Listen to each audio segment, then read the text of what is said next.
안녕하세요. 미국주식론 대학의 미준입니다. 9월 30일 오늘의 미국주식 뉴스를 시작합니다. 오늘도 변함없이 미국 주식 투자의 정석을 지키고 있는 미준에 오신 것을 환영합니다. 오늘은 녹화를 시작하면서 마음이 좀 급합니다. 제가 좀처럼 늦잠을 자지 않는데요. 오늘은 알람 클락을 못 들었습니다. 그래서 평소보다 1시간 정도 더 잤거든요. 제가 여러분들이 주무시기 전에 한국 시간으로 한 9시까지는 방송을 올리기 위해서는요. 새벽에 한 4시 반에서 4시 45분에 일어나야 됩니다. 근데 오늘은 1시간이나 지금 녹화 시간이 늦어져서 조금은 마음이 급한 상태고요. 지난 주말에 책을 쓰느라고 제가 휴식을 제대로 취하지 못한 것 같습니다. 제가 몇 주 전에 잠깐 말씀드렸는데 미존 3탄 책을 집필하기 위해서 굉장히 큰 노력을 하는 중이거든요. 그동안 출판사 분들께서 오랫동안 시간의 여유를 주셨는데 드디어 책을 쓸 만한 시기가 도래했다라고 생각을 하고 있고요. 그래서 주말에도 열심히 집필하면서 즐겁게 시간 보내고 있습니다. 그런데 이제 약간 휴식의 시간이 부족했는지 이렇게 늦잠을 자고 말았는데요. 그거랑 관계없이 여러분들 투자 활동에 도움될 수 있는 좋은 방송 오늘도 진행해 볼 수 있도록 하겠습니다. 자, 그러면 2024년 9월 30일 준비된 오늘의 미국 주식 뉴스 바로 시작합니다. 월요일 방송입니다. 오늘도 지난 한 주의 미국 증시 시황부터 정리하도록 하겠습니다. 먼저 S&P 500 맵을 보시면요. 제가 기간을 일주일로 바꿔놨는데요. 적색보다는 녹색이 월등하게 많은 포션을 차지하죠. 굉장히 많은 종목들이 상승 추세를 만들었다 이렇게 보시면 되고요. 그리고 또 한 가지 빨간색이 여기저기 드문 보이긴 합니다. 그런데 이 빨간색이 대체적으로 선명하지 않잖아요. 그 얘기는 급격한 하락세를 보인 종목이 굉장히 제한적이라는 거죠. 가령 예를 들어서 서비스 나우가 5% 이상 하락했고요. 일라이 릴리도 4.74% 빠졌습니다. 하지만 대부분의 빨간색은 좀 칙칙하잖아요. 따라서 많은 폭으로 하락한 종목은 굉장히 적다. 이렇게 우리가 결론을 내볼 수가 있는 거죠. 반면에 녹색을 보시면요. 굉장히 선명한 녹색이 많이 발견이 됩니다. 산업재에서 캐터필러가 6% 이상 급등을 했고요. 테슬라는 9.32% 거의 폭등 수준입니다. 게다가 반도체를 보시면요. AMD가 5.39%, 엔비디아가 4.66%, 그리고 여러분들 잘 알고 계신 것처럼 마이크론 테크놀로지는 어닝 덕분에 18.26%나 단 한 주 만에 급등을 해버렸습니다. 따라서 대체적으로 반도체가 시장을 이끌었다 이렇게 보시면 되고요. 게다가 금리 인하의 혜택을 받는 경기 순환주가 굉장히 좋은 모습을 보여주고 있다. 이러한 식으로 마무리가 가능할 것 같습니다. 따라서 일주일 동안 시장의 폭은 굉장히 많이 넓어졌습니다. 보시는 것처럼 현재는 S&P 500을 구성하는 500대 기업 중에 무려 82.7%가 모멘텀이 굉장히 강력하다. 따라서 50일 이평선 이상으로 주가가 올라가 있다. 이렇게 정리가 가능하고요. 장기적인 추세가 좋은 종목도 이제 79.92%입니다. 따라서 단기적으로 장기적으로 주가가 달리고 있는 종목이 굉장히 많이 발견이 되는 거죠. 미준 탑픽도 굉장히 좋았습니다. 지난 한 주 동안 주가의 상승폭이 가장 컸던 종목은 테슬라고요. 한 주 동안 주가가 무려 9.32% 급등 추세를 만들어냈습니다. 두 번째로 B2가 8.89% 상승했고요. 세 번째로 AMD 플러스 5.39, 엔비디아 플러스 4.66, 비트코인이 플러스 3.20, 우버 플러스 2.45, TSMC 플러스 2.23, 제타 플러스 1.97, 앱러빈 플러스 1.32, 메타 플러스 1.07, 브로드컴 플러스 0.93, 구글이 0.2% 상승했습니다. 반면 네 종목은 하락했는데요. IWM, iShares Russell 2000 ETF가 0.56% 소폭으로 하락했고요. 팔란티어가 마이너스 0.97, TNA 마이너스 1.21, 마지막으로 마이크로소프트가 1.67% 떨어지면서 일주일간 가장 좋지 않은 모멘텀을 보여줬다. 이렇게 마무리가 가능합니다. 오늘 첫 번째로 준비된 기사는요. 아무래도 월요일 방송인 만큼 지난 한 주 동안 미국 증시에는 어떤 일이 있었는지 깔끔하게 정리해주는 기사 하나를 준비했습니다. 금리 인하 이후에 미국 증시의 상승을 이끌고 있는 섹터는 어떠한 섹터들이 있는지 직접 한번 확인을 해보시죠. S&P 500은 한 주 동안 1.59% 상승하면서 5,738.17포인트로 마감을 했고요. 5개 섹션 중 3개 섹션에서 상승을 기록했습니다. 따라서 뭐 이틀 동안은 떨어졌는데 그럼에도 불구하고 굉장히 커다란 상승 추세를 만들어낸 거죠. 그 이유는 우리가 잘 알고 있는 것처럼 2주 전에 연방공개시장위원회 FOMC에서 50베이시스 포인트의 커다란 금리 인하를 실행하고 난 뒤 지난주 벤치마크가 41번째 그리고 42번째 사상 최고치인 2024년 종가를 기록했기 때문입니다. 따라서 지금 S&P 500 기준으로 봐서는 사상 최고치를 계속 경신하고 있다. 지난주에만 2번 더 경신했다. 이렇게 볼 수가 있는 거죠. 특히 지난주에는요, 연준이 선호하는 인플레이션 지표인 핵심 PCE 지수가 발표가 됐는데요. 8월 달에 물가 상승세가 더 냉각된 것으로 나타나면서 아주 긍정적으로 마무리가 됐습니다. 또한 미국의 국내 총생산도 2분기에 3%의 높은 성장률을 기록한 것으로 확인이 되면서 대형주 지수에 힘을 보탰다. 따라서 지난주에 가장 중요했던 두 가지의 경제 지표, 하나는 GDP고요. 또 하나는 PC인데요. 둘 다 우리가 원하는 완벽한 컨비네이션이 발견이 된 거죠. 첫 번째로 발표된 GDP는요. 미국의 경제가 아직 탄탄하다. 이 부분을 보여줬고요. 또한 그 뒤를 이어서 발표된 PCE 역시도 인플레이션은 잡혔으니까 걱정하지 말라. 이렇게 굉장히 멋진 소식을 우리한테 전달해줬죠. 골드만삭스의 헤지펀드 커버리지 글로벌 책임자인 토니 파스카리엘로가 나오는데요. 이번 주 메모에서 이렇게 얘기합니다. 큰 그림으로 볼 때 9월의 FOMC 미팅의 가장 커다란 시사점은요. 50bp가 새로운 기준점인지는 확실하지 않다. 이 얘기는요. 앞으로도 연준이 50bp씩 내리는 경우가 많을지 이건 확실하지 않다는 거죠. 하지만 긍정적인 부분은 뭐냐면요. 앞으로 인하를 중단할 가능성 굉장히 낮아 보인다. 그리고 50bp 추가 인하는 충분히 가능하다는 점이 분명히 보인다. 따라서 다가오는 미래에는요. 연준이 계속해서 금리를 인하할 가능성이 굉장히 높고요. 그리고 금리를 갑자기 중단할 가능성은 이제 굉장히 희박해 보인다. 반면에 50bp 한 번 더 내릴 가능성도 있어 보인다. 뭐 이러한 식으로 긍정적인 전망이라고 보시면 됩니다. 게다가 한 가지 의외의 호재가 발생했잖아요. 바로 중국입니다. 세계에서 두 번째로 큰 경제 대국인 중국 당국은요. 어려움을 겪고 있는 부동산 시장을 돕고 전반적인 성장을 강화하기 위해 기존 모기지 금리 인하를 포함한 경기 부양책을 발표했습니다. 헤지펀드 운용사 아팔로사 매니지먼트의 데이빗 테퍼 같은 경우는요. 중국의 전망과 관련된 모든 것을 매수하고 있다. 이렇게 굉장히 열광적인 반응을 보였고요. 지난주 S&P 500의 주요 상승 종목은요. 라스베가스 샌즈라든지 윈 리조트 같이 중국에 관련된 종목이 22%나 올라가면서 굉장히 커다란 상승세를 주도했다. 이렇게 보시면 됩니다. 웰스파고 역시 중국 매출 비중이 가장 높은 미국 기업의 주식이 지난주에 높은 수익률을 기록했다. 이렇게 밝힌 바가 있고요. 그리고 이제 중국 관련된 ETF가 굉장히 많이 올라갔습니다. 뭐 예를 들어서 GXC라든지 MCHI 같은 중국 관련 ETF가 지난주에 상승 추세를 보였다. 이렇게 보시면 됩니다. 그뿐만이 아니죠. 기술 섹터도 괜찮았는데요.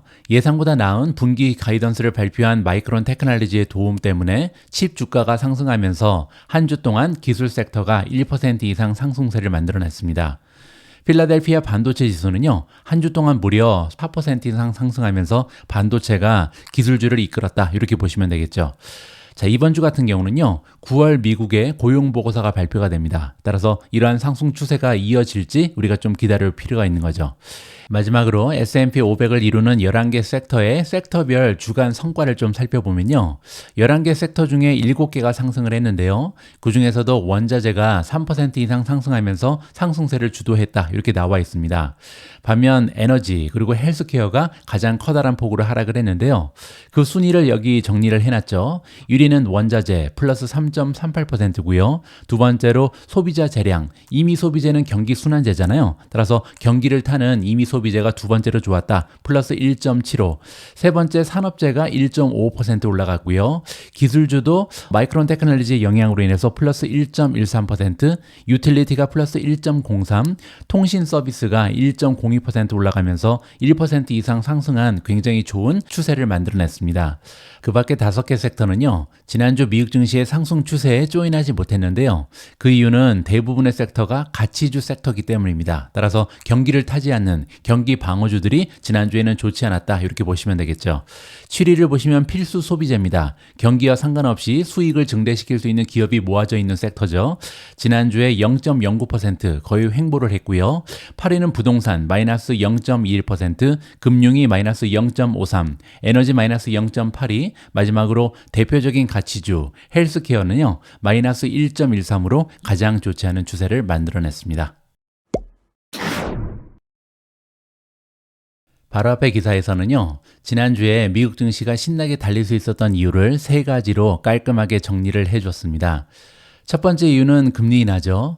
기대했던 것보다 더 많은 폭으로 0.5%포인트 금리 인하가 발표되면서 시장에 용기가 생겼다 이렇게 보시면 되겠죠. 굉장히 뜨거운 추세를 발견할 수 있는 거고요. 두 번째는 중국이었습니다. 글로벌 경제에는 굉장히 커다란 뉴스가 발표가 됐죠. 중국이 경기를 살리겠다 지원책을 발표하면서 아무래도 경제적으로 효과가 있을 가능성이 높다 이렇게 기대감이 올라가고 있습니다. 세 번째는 마이크론 테크놀로지입니다. 그렇지 않아도 좀 경기 순환주 쪽으로 자금이 빠져나가지 않을까 이렇게 걱정이 됐었는데요. 걱정하지 말라. 인공지능 아직도 상승 여지 많이 남아있다. 굉장히 좋은 어닝을 발표하면서 반도체 주식도 동반 상승했습니다. 따라서 3박자가 갖춰지면서 지난주에는 상승 추세가 이어질 수 있었다. 이렇게 정리가 가능합니다. 자, 지금 시점에서는요, 과연 이러한 상승 추세가 이번 주에서 지속될 수 있을지 이게 굉장히 궁금해지는데요. 여기에 대한 이야기를 좀 들어볼 수 있도록 하겠습니다. 어떻게 된 것일까? 역사적으로 증시에서 최악인 달인 9월에는 보통 하락세가 본격화된다. 따라서 9월 달에는 보통 통계적으로 봤을 때 주가가 많이 떨어지잖아요. 올해 역시도 첫 번째 주에는 증시가 출발이 좋지 않았습니다. 굉장히 커다란 폭으로 폭락을 했죠. 하지만 그 이후로는 무지개와 햇살만 가득하고 있다. 미국의 연방준비제도 이사회가 전보 규모의 금리 인하를 단행하면서 인플레이션 압력이 계속 낮아지는 가운데 미국 경제의 연착륙에 대한 희망이 다시 살아났습니다. 이게 결정적이었죠. 다우존스 산업평균지수 그리고 S&P 500 지수는요 사상 최고치를 기록 중이며 나스닥 종합지수 역시도 크게 다르지 않다. 따라서 3대 지수 모두 지금 최고점 가까이에서 거래가 되고 있다. 이렇게 정리가 가능하겠죠. 게다가 중국의 새로운 부양책이 기대감을 더하며 많은 중국 기술주들이 반등에 성공을 했습니다. 따라서 지금 현재 미국 증시의 상승 추세가 다시 주도권을 잡았다. 이렇게 긍정적인 분위기를 우리가 묘사할 수 있는 거죠. 자, 하지만 이제부터는요, 변동성이 큰 것으로 악명이 높은 10월 달이 다가오고 있습니다. 따라서 투자자와 연준에게 중요한 한 주가 바로 이번 주다. 이렇게 나와 있는데요. 자, 일단 굉장히 많은 경제 지표가 발표됩니다. 구인 및 노동 이직률 조사, 우리가 졸치라고 부르는 거죠. Job Openings and Labor Turnover Survey 약자인데요. 이 졸치가 발표되는 게 바로 이번 주고요. 민간 부분의 일자리 증가에 대한 ADP, 이건 이제 고용보고서인데 민간 부분의 고용보고서다 이렇게 보면 되겠죠. 보통은 금요일날 발표되는 정부의 고용보고서에 앞서서 하루 이틀 전에 보고가 되는 것이 통상적입니다. 세 번째로 주간 실업 수당 청구 건수가 매주 목요일날 발표가 되는데요. 이거는 이제 일주일에 한번 나옴에도 불구하고 최근에는 굉장히 좀 많은 투자자들이 관심을 갖고 있는 경제 지표죠. 마지막으로 가장 중요한 것은 금요일날 발표되는 9월 달에 대한 비농업 고용 보고서입니다. 따라서 수많은 일절의 지표가 이번 주에 집중이 돼 있고요. 또 한 가지는요. ISM에서 발표하는 제조업 지표 역시도 이번 주에 발표될 예정에 있습니다. 그 스케줄을 잠깐 보여드리죠. 제가 여기 정리를 해놨는데요.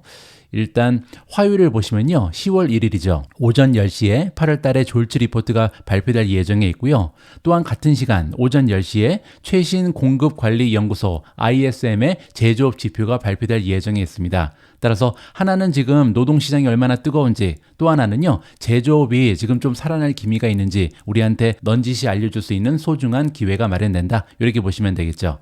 자, 그리고 수요일 10월 2일 날은요, 오후 12시에 ADP의 보고서가 발표됩니다. 민간 부분 쪽에 지금 고용 상태가 어떤지 우리가 좀 살펴볼 수 있는 소중한 지표죠. 그리고 목요일 10월 3일에는요, 아침 8시 30분에 신규 실업 수당 청구 건수가 발표가 됩니다. 지금 현재 해고자가 얼마나 많이 늘어나고 있는가, 기업들이 사람을 많이 자르고 있는가, 이 부분을 우리가 확인해 볼 수가 있는 거고요. 마지막으로 금요일 10월 4일 날은 가장 중요한 고용보고서가 8시 30분에 보고가 됩니다. 참고로 경제학자들은요, 이번 달에 14만 개의 일자리가 추가되고 실업률은 4.2%를 유지할 것으로 전망이 나와 있습니다.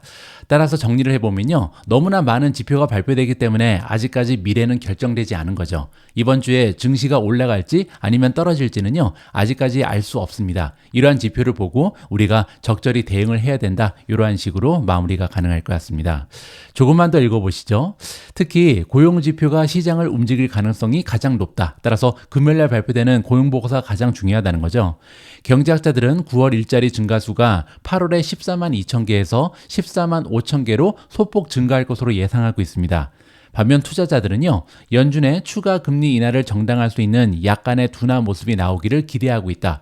따라서 예를 들어서 14만 5천 개를 지금 예상하고 있는데요, 14만 5천 개보다 조금 떨어져도 의외로 증시에서는 좋아할 가능성도 있다는 거죠. 왜냐면 다음에 11월 달에 0.5%포인트 추가적으로 내려주기를 바라는 투자자가 많이 있기 때문이죠. 하지만 만약에 수치가 너무 실망스럽다면, 그래서 경제가 급격히 약화되고 있다는 경고음이 울리기 시작한다면요, 현재 월가의 분위기에 찬물을 끼얹을 수도 있다. 따라서 금요일에 발표되는 고용보고서에 따라서 주가가 급격하게 상승하거나 다시 떨어질 가능성도 있다. 이렇게 보시면 되겠죠. 향후 12개월 내에 경기 침체가 올 것으로는 예상하지 않는다. 하지만 중요한 문제는요, 현재 컨센서스 역시도 그렇게 보고 있다는 점이다. 굉장히 중요한 얘기를 합니다. T. 로우 프라이스의 최고 투자 책임자인 세바스티앙 페이지인데요. 이 전문가가 무슨 얘기를 하고 있는 거냐면요, 시장은 더 나은 상황은 아니더라도 연착륙에 대한 가격을 책정하고 있다. 따라서 지금 현재 증시가 굉장히 신나게 달리고 있는데요, 그 이유는 뭐냐면 두 가지의 완벽한 컨비네이션을 기대하고 있기 때문입니다. 금리는 계속해서 떨어질 것이다. 왜냐면 지금 현재 인플레이션은 잡혔다고 보는 거죠. 게다가 미국의 경제는 리세션에 빠지지 않을 것이다. 이렇게 완벽한 상황을 염두에 두고 주가가 달리고 있다는 겁니다. 따라서 이러한 기대감을 충족시키지 못하면 언제든지 심하게 주가가 흔들릴 수 있다. 이러한 식으로 마무리가 가능할 것 같습니다. 다음으로 준비된 아티클은 굉장히 재미있습니다. ROE 관련된 기사를 준비했는데요. 누가 저한테 만약에 주식 분석하는 게 너무나 어렵다, 종목의 펀더멘탈을 분석하고 싶은데 지나치게 많은 지표 때문에 좀 정신이 없다, 가장 중요한 거 한 2개만 찍어달라, 이러면요, 저는 아마도 첫 번째는 PEG를 얘기할 것 같습니다. P 레이쇼를 성장률로 나눈 거죠. 그리고 두 번째로는요, ROE가 굉장히 중요하다라고 말씀을 드리고 싶습니다. ROE가 중요한 이유는요, 우리가 주식에 투자하는 이유가 바로 ROE 때문입니다. 우리가 현금을 예를 들어서 100만 원을 가지고 있는데요, 이 100만 원을 가지고 투자할 곳은 굉장히 많습니다. 예를 들어서 적금을 들어도 되잖아요. 근데 적금을 들으면 ROE가 예를 들어서 3%, 많아야 4%에 불과하겠죠. ROE라는 것은요, Return on Equity입니다. 내가 가지고 있는 자기 자본을 가지고 얼마나 많은 수익을 낼 수 있는가, 이게 ROE잖아요. 근데 만약에 우리가 미국 주식에 투자하면요, 평균적으로는 S&P 500이 ROE가 10% 이상을 제공하기 때문에 우리가 미국 주식에 뛰어드는 거고요. 또한 종목에 따라서는 ROE가 10%를 넘어가는 좋은 종목이 굉장히 많이 있습니다. 따라서 내가 가지고 있는 제한된 자본을 가지고 얼마나 많은 리턴을 만들어낼 수 있는가, 그리고 그러한 리턴에서 우리가 예를 들어서 배당이라든지 자사주 매입을 통해서 이러한 혜택을 돌려받는 것이 주식 투자다, 이렇게 보시면 됩니다. 자, 이번 기사에 따르면요, 골드만삭스가 ROE가 성장하고 있는 기업의 리스트를 만들어서 우리한테 아주 고맙게도 전달을 해주고 있습니다. 함께 살펴보시죠. 골드만삭스에 따르면요, 주식의 질적 요소의 성과는 경제 성장과 금리의 방향에 따라 결정될 것이다 라고 얘기합니다. 물론이죠, 거시적인 상황이 나빠진다면 기업의 ROE는 떨어질 수밖에 없습니다. 하지만 우리가 잘 알고 있는 것처럼 지금은 금리가 떨어지는 상황이잖아요. 그 얘기는 계속 경기를 부양하는 상태다. 따라서 경제가 좋은 성장을 이룰 가능성이 높은 거죠. 따라서 우리는 계속해서 주식시장에 남아 있어야 된다, 이렇게 이해가 가능하겠죠. 이 투자은행은 금요일에 컨센서스 자기자본 수익률 ROE가 가장 높은 50개 종목으로 구성된 바스켓을요, 업데이트된 전망에 따라 리발란싱 했습니다. 따라서 지금 ROE가 굉장히 좋은 종목을 50개나 모아놨는데요, 그 중에서 어떤 종목이 ROE가 올라갈 것인지 여기에 따라서 순위를 결정해놨다, 이렇게 보시면 되겠죠. 수석 미국 주식 전략가인 데이빗 코스틴이 나오는데요. 이 전문가는 이 바스켓의 중간 예상 ROE는 15%라고 합니다. 15%면 굉장히 높은 거죠. 왜냐하면 100만 원을 투자하면 1년에 15만 원을 돌려주는 겁니다. 따라서 굉장히 높은 ROE를 자랑하는 종목들이 많이 들어가 있죠. 참고로 S&P 500 주식의 평균은 2%에 불과하다. 따라서 평균적인 주식에 비해서 ROE가 굉장히 높은 주식이 지금 포함되어 있다. 앞으로 1년의 예측이 그렇다는 겁니다. 자, 다음은 골드만이 선정한 ROE 성장 바스켓에 포함된 종목입니다. 자, 섹터별로 정리를 해놨는데요. 가장 먼저 커뮤니케이션 서비스 쪽은 T-모바일이 1등입니다. 보시면 ROE의 성장률 기대치가 24%나 되거든요. 작년 대비, 그러니까 앞으로 다가오는 1년 동안 ROE가 24%나 급등할 것이다. 따라서 주가가 달릴 수 있을 거다. 이렇게 기대가 가능한 거죠. 세 번째를 보시면 넷플릭스가 있는데요. 지금 컨센서스 ROE의 성장률이 8%를 기대하고 있습니다. 두 번째는 이미소비재, 굉장히 중요하죠. 왜냐하면 지금 금리가 떨어지고 있기 때문에 이미소비재 기업들이 ROE가 많이 성장할 가능성이 높죠. 가장 위를 보시면요, 앱티브가 나옵니다. 아무래도 전기자동차랑 관련된 기업이기 때문에 앞으로 자동차 섹터가 살아난다면 좋은 ROE의 성장을 볼 수 있다는 거죠. 13% 정도 ROE 성장을 기대하고 있고요. 마지막에 보시면 테슬라가 나오는데요. 테슬라 역시도 5% 정도 ROE가 성장할 것이다.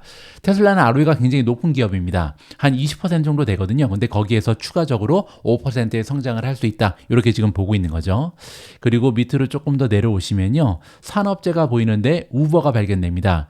우버 같은 경우도 ROE를 45%나 과거 1년보다 앞으로 향후 1년 동안 올릴 수 있다. 따라서 굉장히 커다란 상승 추세가 발견될 수 있는 거죠.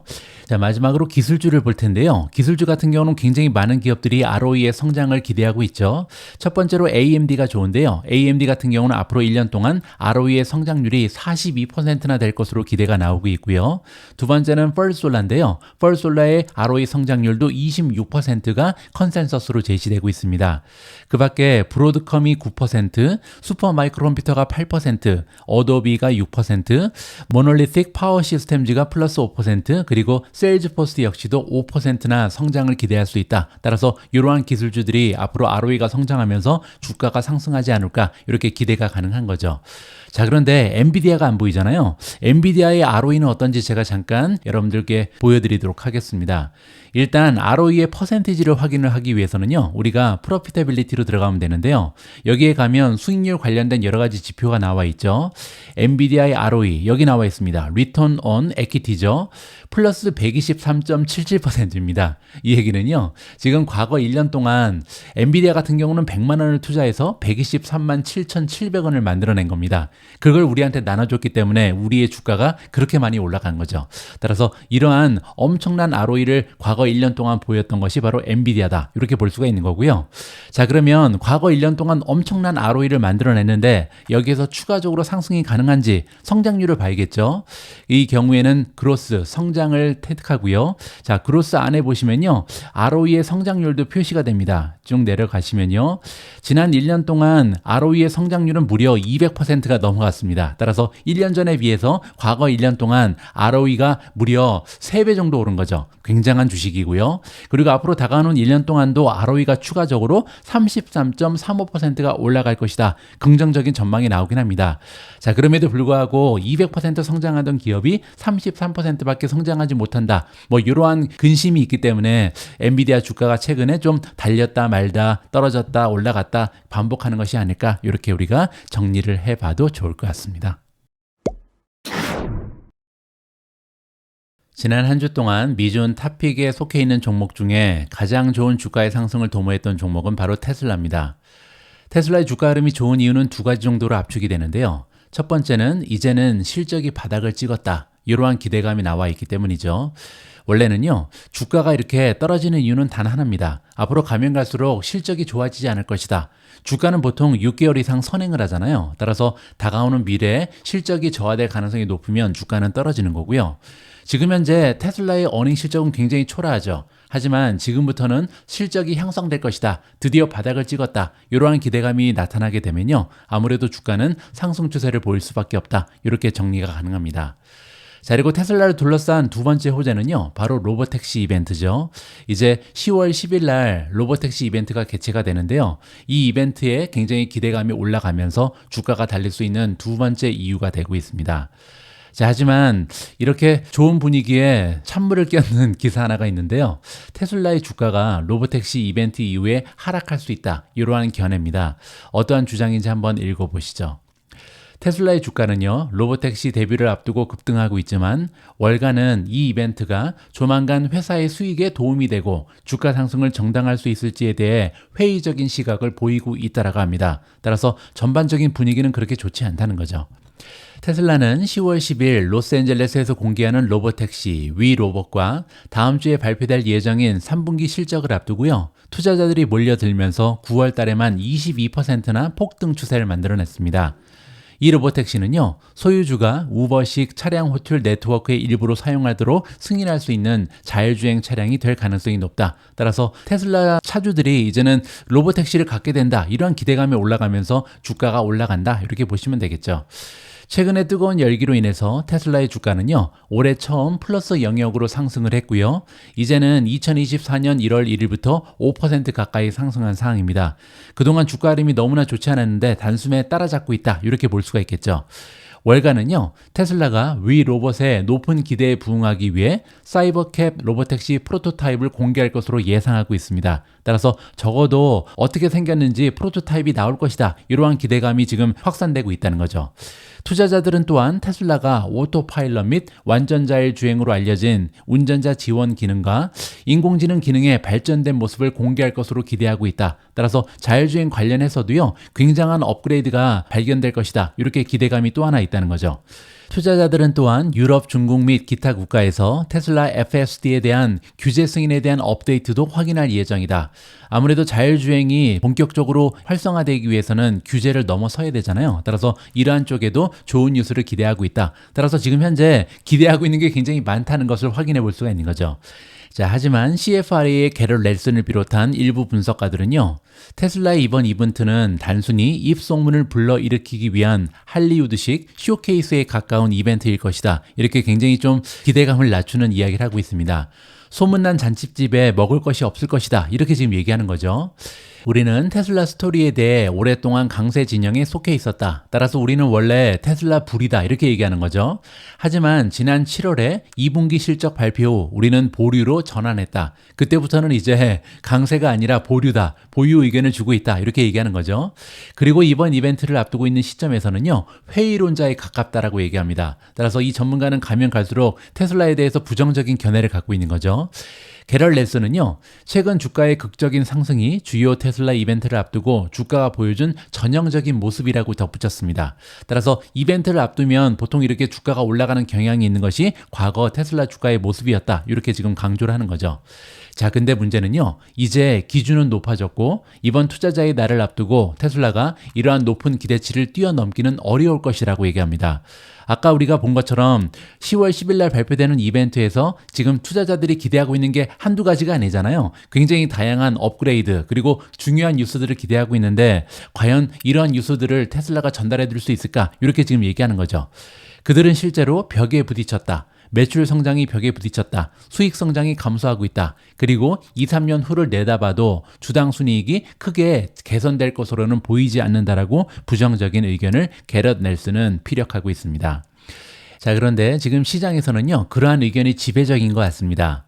LSEG가 설문조사한 애널리스트들은 테슬라 주가에 대해 210.71달러의 컨센서스 목표가를 제시하고 있는데요. 그 얘기는 금요일 종가 대비해서 거의 20%나 떨어질 것이다. 부정적인 견해가 나오고 있는 거죠. 분석가들은요, 일반적으로 로보택시 서비스가 조만간 제공될 가능성은 굉장히 낮다. 이게 이제 지배적이다. 따라서 로보택시 때문에 주가가 올라가고 있는데 조만간 로보택시가 나올 가능성이 없기 때문에 결국은 주가가 다시 떨어질 것이다. 이렇게 정리가 가능하겠죠. 일론 머스크 CEO는요, 수년 동안 회사의 계획에 대해 과장된 발언을 해왔다. 그러니까 양치기 소년처럼 계속해서 좀 거짓말을 많이 했잖아요. 따라서 지금도 좀 기대감을 올라가고 있는데 이게 결국 이러한 약속을 지키지는 못할 것이다. 이렇게 부정적으로 일론 머스크에 대해서 얘기하는 거죠. 그는 2015년 주주들한테 테슬라 자동차가 3년 안에 완전 자율 주행을 달성할 것이다 이렇게 얘기한 적도 있고요. 또한 2019년에는 기관 투자자들과의 어닝콜에서 2020년에 테슬라가 100만 대의 로보택시 지원 차량을 도로에 배치할 것이다 이렇게 얘기한 적도 있습니다. 물론 둘 다 실현되지 않았고요. 자, 따라서 번스타인은요, 전기차 제조업체의 주가가 현재 수준에서 거의 54% 급락할 것이다. 따라서 120달러로 목표 주가를 제시하면서 매수가 아니죠, 매도 등급으로 평가했습니다. 자, 니킬 데브난이라는 번스타인의 애널리스트가 등장하는데요. 이 전문가는 이렇게 얘기합니다. 완전한 레벨 5 자율주행은 시간이 지나면 해결될 것이다. 따라서 결국은 테슬라도 레벨 5 갈 수 있다는 거죠. 그리고 테슬라가 기존 하드웨어로 레벨 5 솔루션을 먼저 출시하게 되면 경쟁사보다 상당한 비용 그리고 공급 우위를 점할 수 있을 것으로 본다. 따라서 긍정적으로 얘기하죠. 자, 근데 중요한 것은요, 현재 레벨 4를 제공하는 기존 업체를 과연 뛰어넘을 수 있을 것인가, 여기에 대한 확신을 갖기가 어렵고요. 따라서 회사의 가치를 제대로 평가하기 어렵다. 그렇기 때문에 목표 주가를 120으로 굉장히 좀 짜게 주는 거죠. 자, 다음은 UBS입니다. UBS의 애널리스트 조셉 스팍은요, 테슬라 주식에 대해 매도 등급을 부여했고요. 목표 주가는 197달러로 제시했는데요. 그렇게 되면 앞으로 24% 이상 빠질 수 있다. 이것도 굉장히 좋지 않은 전망인 거죠. 자, 어떤 얘기를 하는지 들어봐야겠습니다. 위 로봇 이벤트는 테슬라가 현재의 밸류에이션이 정당할 뿐만 아니라 여기에서 상당한 상승 기회가 있다는 것을 투자자 기반에 확신시킬 수 있는 굉장히 소중한 기회다. 따라서 이번 기회를 잘 활용하면 계속해서 주가가 달릴 수 있다. 이렇게 얘기하는 거죠. 하지만 스팍은요, 앞으로 몇 년 내에 광범위한 테슬라 로보택시 배치가 이루어질 가능성은 낮다고 생각한다. 따라서 시간이 굉장히 오래 걸릴 거다. 이렇게 얘기하는 거죠. 테슬라가 기술적으로 발전하고 있지 않다는 말은 아니다. 그러니까 기술적으로는 굉장히 훌륭한 기업이라는 거죠. 테슬라는 기술이 준비되어 있고 안전하다는 것을 보여줄 필요가 있다라고 얘기합니다. 여기에는 현지 규제와 싸우고 운송 네트워크 회사의 물류 그리고 운영 방식을 파악하는 것도 포함이 된다라고 얘기하는데요. 스팍에 따르면 테슬라와 달리 구글의 자율주행 웨이모 차량은요, 캘리포니아에서 자율주행 차량 승객 서비스의 시범 프로그램에 참여하면서 실제 세계에서 로보택시 서비스를 운영하고 있다 이렇게 지적을 했습니다.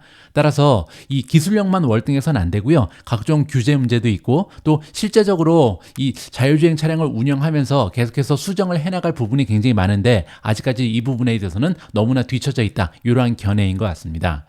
그럼에도 불구하고 테슬라의 로보택시 야망에 대한 긍정적인 사례는요, 비용 효율적인 기술을 제공할 수 있는 테슬라의 잠재력을 강조하고 있다라고 합니다. 예를 들어서 번스타인의 데브나니는요, 테슬라의 저렴한 하드웨어, 확장 가능한 소프트웨어, 기존 소유자의 대규모 기반은 하이브리드 자율주행 차량에 대한 CEO 일론 머스크의 비전이 성공할 수만 있다면 이 회사에 유리하게 작용할 수 있다라고 긍정적인 코멘트를 해줍니다. 특히 단거리 카메라 전용 센서 스택을 사용하려는 회사의 계획은요, 차량 한 대당 가격을 25,000달러에서 30,000달러 사이로 낮추는데 커다란 도움이 될 것이다. 따라서 지금 카메라랑 센서를 사용하는 게 테슬라의 자율주행 방식인데 이게 굉장히 중요하다. 비용을 많이 낮추면서 가격적으로 상당한 경쟁력을 확보할 수 있다. 이렇게 얘기하는 거죠. 따라서 테슬라가 이를 성공시킬 수만 있다면 동일한 수준의 자본 지출로 5배에서 6배의 공급 잠재력을 가질 수 있는 굉장히 커다란 어드밴티지다. 이렇게 밝히고 있습니다. 자, 그런데요, 데브나니에 따르면 테슬라가 경쟁사에 비해 센서 스택이 더 제한적이기 때문에 과연 테슬라가 자율주행 기술에서 완전히 승리할 수 있을까, 이렇게 신중한 입장을 취하고 있다라고 합니다. 자, 왜냐면요, 우버랑 연결되어 있는 웨이모라든지 크루즈 같은 경우는 자율주행 차량의 빛 감지라든지 거리 측정 그리고 라이더 기술을 사용하잖아요. 따라서 이런 기술은 날씨 같은 데 상관이 없죠. 예를 들어서 폭우가 내리고 있으면 카메라의 그 시각은 굉장히 제한적이잖아요. 그러한 약점을 과연 어떻게 극복할 것인가, 이러한 부분을 우리가 생각할 필요가 있다는 거죠. 골드만삭스의 애널리스트 마크 델라니가 나오는데요. 이 전문가는 하드웨어에 대한 테슬라의 비용 구조가 여전히 이 회사의 강점이 될 것으로 예상한다. 하지만 특정 기상 조건에서 로보택시는 고화질 레이더가 필요할 수 있다라고 덧붙이고 있습니다. 방금 전에 제가 말씀드린 것처럼 굉장히 좀 기후가 안 좋을 때, 폭우가 내리거나 이럴 때는요, 카메라만 가지고 자율주행을 구축하기는 굉장히 어려운 거죠. 따라서 그는 주식을 중립으로 평가하고 목표 주가 230달러는요 11% 이상의 하락 가능성을 시사한다. 따라서 굉장히 많은 전문가들이 지금 잠재력은 인정을 하면서도 여기저기에서 문제점을 발견하면서 이 문제점 때문에 목표 주가 주가를 내리고 있다. 이렇게 얘기하는 거죠. 자, 다음에는요. 모건 스탠리의 애널리스트 아담 조나스입니다.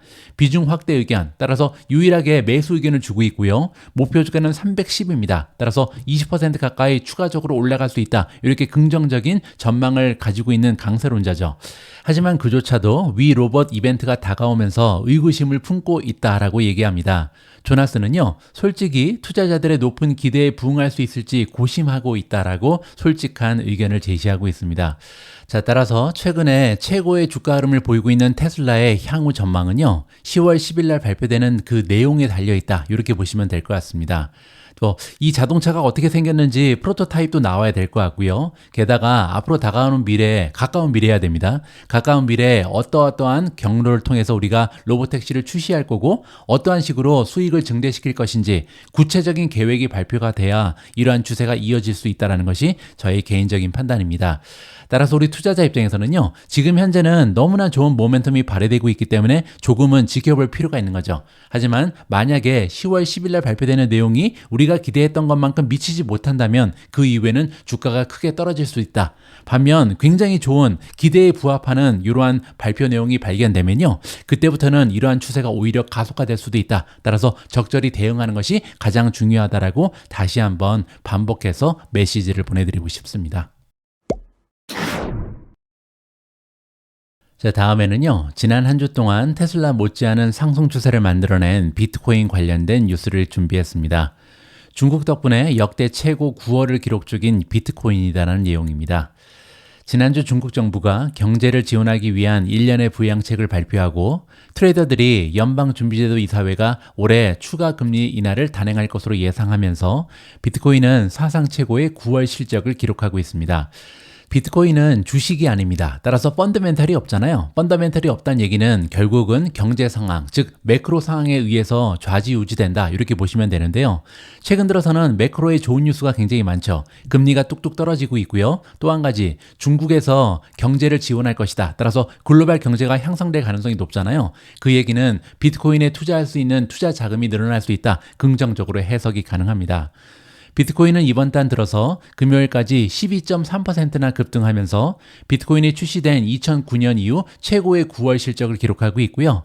14.2% 상승한 올해 5월 이후에 최고의 달을 기록하고 있습니다. 따라서 지금 현재 모멘텀이 엄청나다. 이렇게 정리가 가능하겠죠. 비트코인은 2024년 현재까지 58% 상승했지만 3월에 기록했던 사상 최고치 73,798달러에서는 아직까지 10%나 떨어져 있는 상황입니다. 중국은 지난 화요일에 단기 금리 인하, 은행이 보유해야 하는 자본 준비금 규모 축소, 게다가 주택 및 주식시장에 대한 기타 지원 등 다양한 경기 부양책을 발표했고요. 게다가 중국의 경제 부양 움직임은요, 이달 초 연방준비제도 이사회가 4년 만에 처음으로 금리를 인하한 데 뒤따른 것이다. 따라서 전 세계에서 가장 중요한 경제가 미국하고 중국인데요. 둘 다 지금 경기를 부양하고 있는 거잖아요. 따라서 비트코인이 신나게 달릴 수 있는 기초가 확립됐다는 거죠. 게다가 CME 페드와치 도구에 따르면요, 올해 말까지 예상되는 연준의 추가 금리 인하 수준은 75 베이시스 포인트인데요. 금요일에 연방 기금 선물 트레이더들은 2024년에 100 베이시스 포인트의 추가 완화 가능성을 거의 30%까지 전망하고 있습니다. 이는 한 달 전에 6% 미만에서 상승한 수치고요. 이 얘기는요, 다가오는 3개월 동안 기준금리가 굉장히 많은 폭으로 추가적으로 떨어질 가능성이 높다. 이렇게 기대감이 올라가고 있다는 거죠. 따라서 경기에 따라서 움직이는 비트코인이 달리는 것은 어떻게 보면 당연하다. 이렇게 정리가 가능할 것 같습니다. 다음에는 전문가들의 의견을 좀 들어보도록 하겠습니다. 스톤엑스의 수석 부사장인 데이비드 크로우가 나오는데요.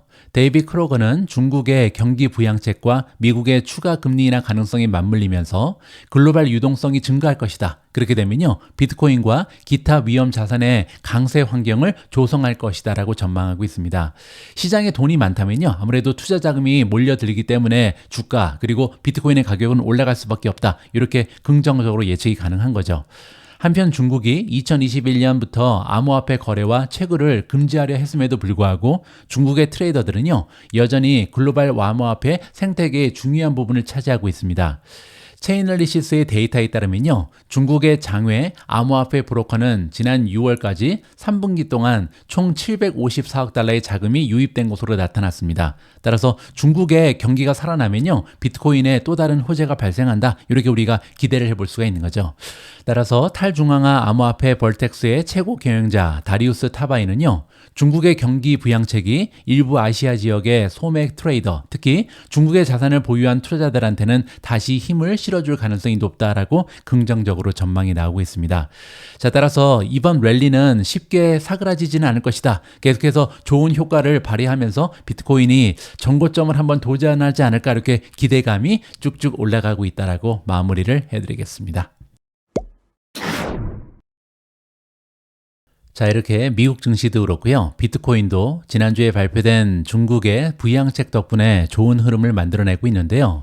반면 중국에서 들려온 뉴스 때문에 주가가 흔들리고 있는 기업이 하나 있습니다. 바로 엔비디아죠. 중국은 반도체 산업을 확장하고 미국의 제재에 대응하기 위한 노력의 일환으로 중국 기업들에게 엔비디아 제품 대신 자국에서 생산한 인공지능 칩을 구매하도록 압력을 강화하고 있다고 합니다. 이 문제에 정통한 소식통에 따르면요, 중국 규제 당국은 기업들이 AI 모델을 개발하고 실행하는 데 사용되는 엔비디아의 H20 칩을 구매하지 못하도록 막고 있다고 합니다. 하지만 다행인 부분은요, 이들에 따르면 중국은 자국의 AI 스타트업에 손해를 끼치고 미국과의 긴장을 고조시키는 것을 피하기 위해 전면적인 금지가 아닌 지침의 형태를 취하고 있다고 합니다. 따라서 법적으로 규제하고 이런 것은 아니라는 거죠. 또한 이번 조치는요, 중국 국내 AI 칩 제조업체들이 시장 점유율을 높이는 동시에 현지 기술 기업들이 미국의 추가 규제 가능성에 대비할 수 있도록 돕기 위한 것이다. 따라서 앞으로 정세가 어떻게 변할지 모르기 때문에 더욱이 트럼프가 대통령이 된다, 그러면 굉장히 좀 관계가 악화될 가능성도 높잖아요. 거기에 대비하기 위해서 중국에서 선수를 치고 있다, 이런 식으로 이해가 가능할 것 같습니다. 블룸버그가 이 소식을 보도한 이후 엔비디아 주가는요, 금요일에 2.13%나 하락하면서 121.40달러를 기록했는데요. 그러면서 이전의 하락세를 연장했다. 최근에 주가 흐름이 별로 좋지 않았는데 이번에 또 다른 악재가 생겼다, 이렇게 이해가 가능하겠죠. 앞서 2022년 미국 정부는요, 중국의 기술 발전을 제한하려는 시도의 일환으로 엔비디아가 중국 고객에게 최첨단 AI 프로세서를 판매하는 것을 금지한 바가 있습니다. 하지만 우리가 알고 있는 것처럼 엔비디아는 굉장히 빠르게 대응을 했습니다. 미국 상무부 규정에 따라 판매할 수 있도록 후속 버전의 칩을 수정했다. 바로 수정해버렸죠. 그리고 나온 칩이 바로 H20잖아요. 자, 그래서 H20를 중국에 계속 판매하고 있었는데 이번에는 미국이 아니라 중국 정부에서 엔비디아 칩 사지 마라, 이렇게 가이던스를 제시하다는 거죠. 따라서 엔비디아 입장에서는요, 중국 정부 그리고 미국 정부가 모두 괴롭히고 있다, 이렇게 보시면 됩니다. 자, 여기 그래프가 하나 나와 있는데요. 이건 뭐냐면 전체 엔비디아 매출 중에 중국 시장이 차지하는 비율을 그래프로 표시하고 있습니다. 따라서 기여도라고 보시면 되겠죠. 중국에서 기여되는 매출은요, 한때는 거의 30%로 육박했습니다. 그러다가 점점 더 줄어들죠. 최근에 규제가 강화되면서 결국은요, 10% 이하까지 떨어진 적도 있었는데요. 가장 최근 분기에서는 한 13% 정도 되는 것 같습니다. 따라서 이번 규제로 인해서 조금 아무래도 수익이 줄을 가능성은 있죠. 하지만 그럼에도 불구하고 전체 매출 중에서 중국이 차지하는 비율은 굉장히 미미하다라고 생각할 수 있고요. 게다가 완전히 금지되는 건 아닙니다. 가이던스가 나왔을 뿐이다. 그리고 지금 현재 엔비디아 칩은요, 없어서 못 파는 상태잖아요. 따라서 중국이 사지 않아도 살 때는 많다라고 우리가 좀 기대를 할 수는 있겠습니다. 자, 하지만 그럼에도 불구하고 악재가 계속 쌓이면요, 아무래도 분위기는 좋지 않을 수 있다. 그 얘기는요, 주가는 실적 곱하기 멀티플인데 멀티플이 감소할 가능성이 높다라고 어느 정도 예상은 가능할 것 같습니다. 9월 30일 오늘의 빅 주식 뉴스는 여기까지입니다. 2024년 9월 한 달 동안 미준을 사랑해 주신 모든 분들께 감사의 말씀드립니다. 이제 계절이 바뀌고 있습니다. 내일이면 10월 달이 시작되잖아요. 영국 날씨는 벌써 굉장히 쌀쌀합니다. 여러분들 환절기에 감기 조심하시고요. 저는 다가오는 10월 달에도 여러분들께 좋은 정보 많이 제공하기 위해 최선을 다하도록 하겠습니다. 우리 모두가 미국 주식 투자로 은퇴하는 그날까지 다 함께 화이팅입니다. 행복한 하루 되세요. 감사합니다.